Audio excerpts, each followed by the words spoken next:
Bien-aimés dans le Seigneur, shalom, vous qui nous suivez sur les avertis, encore une fois, merci pour votre temps et pour votre disponibilité. Nous voulons poursuivre nos émissions, REC, Retour à l'Évangile de Christ. Il y a une question que nous avions reçue par rapport à l'appellation de Jésus-Christ. Vous savez, aujourd'hui, si vous nous voyez en train d'appeler Jésus-Christ Yeshua, ce n'est pas puisque nous avions suivi une personne ou bien puisque nous appartenons à un groupe de gens qui font ça. Non, non, non, c'est réellement la vérité. La Bible nous dit que vous connaîtrez la vérité vous rendra libre, vous affranchira.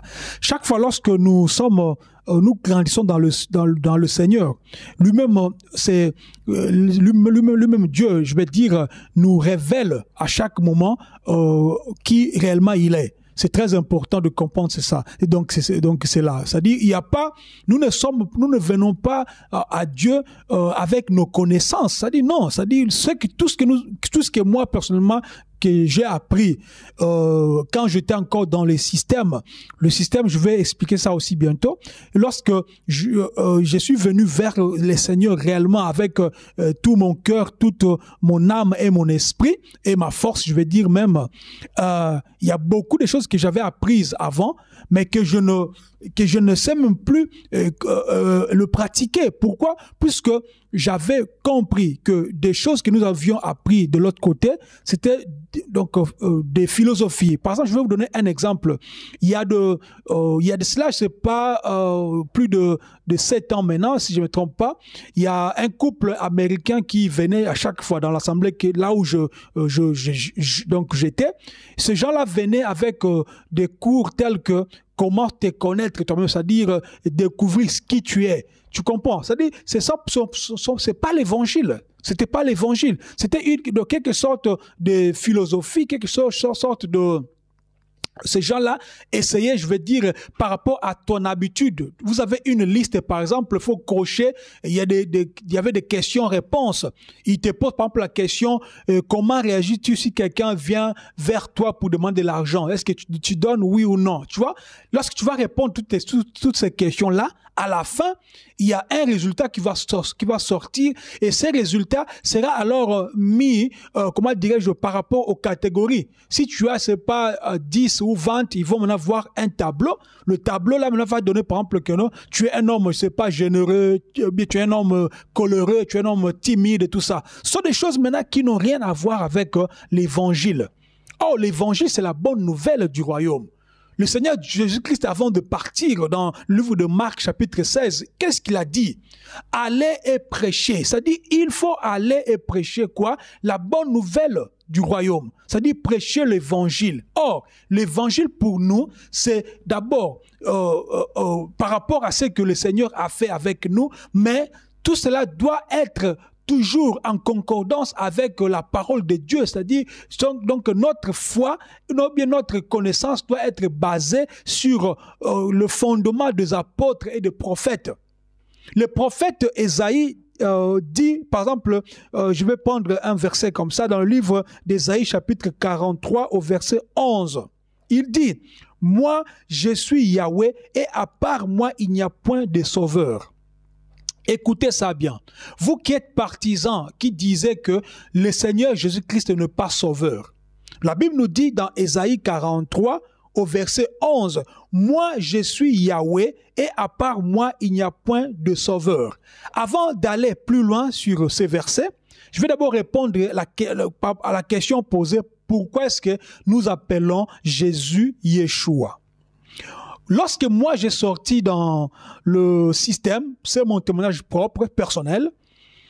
Lorsque je suis sorti du système dans des assemblées qui étaient dirigées par des hommes, je fais un rêve.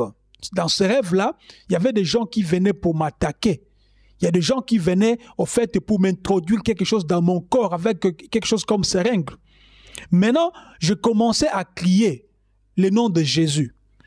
Une personne qui passait à côté, calmement, il me dit, non, il faut dire Yeshua. Si tu dis Jésus, ils vont pas laisser. Quand je dis seulement Yeshua, j'ai remarqué ou bien j'ai constaté que ces gens-là ont disparu. C'est-à-dire, j'étais resté seul. Or, donc je me suis sauvé de cette embuscade-là, ou bien de cette attaque-là. Quand je me suis réveillé, je priais le Seigneur. Et puis après, j'ai compris qu'il y a d'autres choses que nous faisons. Nous les faisons puisque nous suivons ceux-là qui ont fait avant nous. Je ne dis pas ici que le nom de Jésus n'a pas d'importance. Je ne veux pas dire ça. Je ne veux pas créer quelque chose je ne veux pas faire la polémique donc sur la toile. Non, je dis que le nom de Jésus a été changé par rapport aux langues. Mais le vrai nom de Jésus, c'est Yeshua.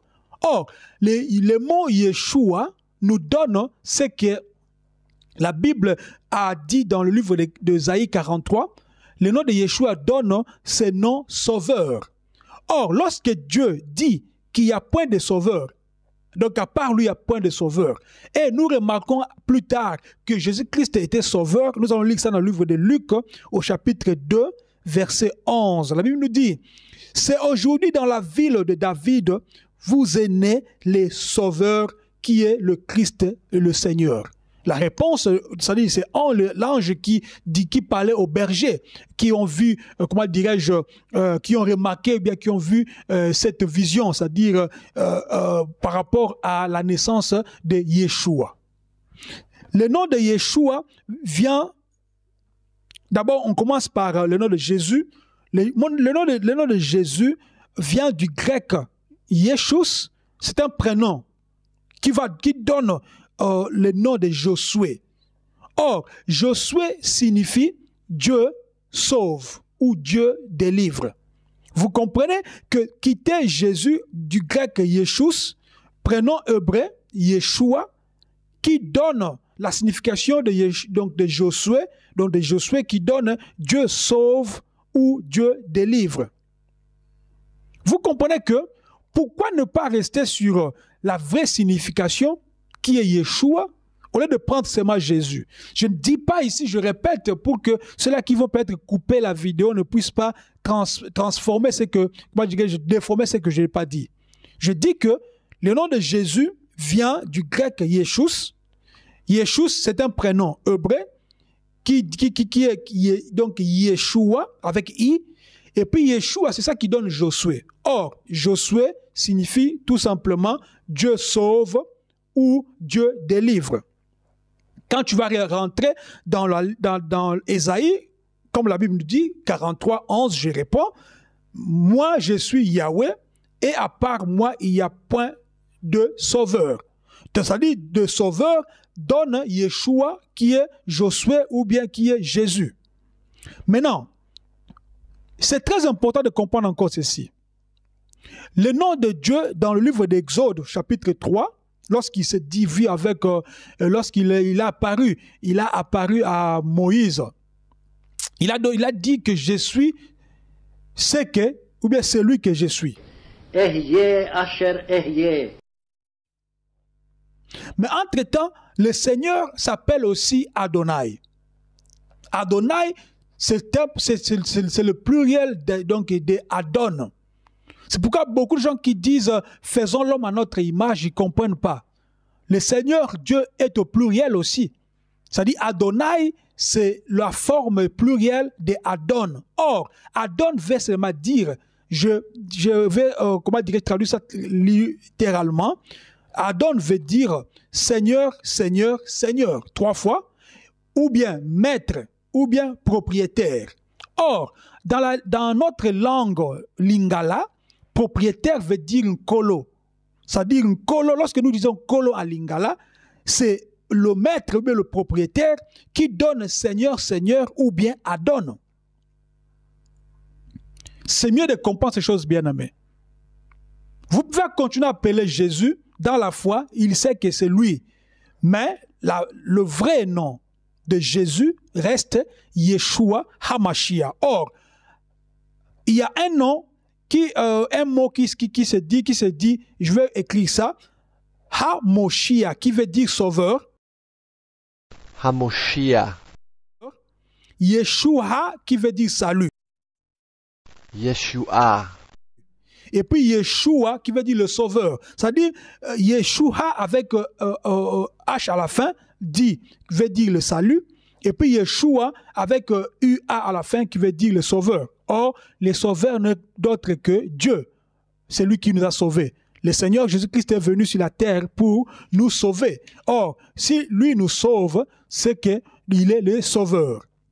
La traduction rapidement, en allemand on dit donc Yoshua, en anglais on dit Yeshua, en grec on dit donc Isus, et puis en hébreu on dit Yeshua. C'est-à-dire ce sont des traductions qui ont fait que le nom de Jésus puisse quitter de Yeshua à Jésus. Moi, ma foi me dit de le dire Yeshua à chaque fois. Et quelquefois, je le dis Jésus, ce n'est pas un problème, mais l'essentiel est de savoir d'où cela vient. Et que cela puisse réellement vous fortifier au nom de Yeshua.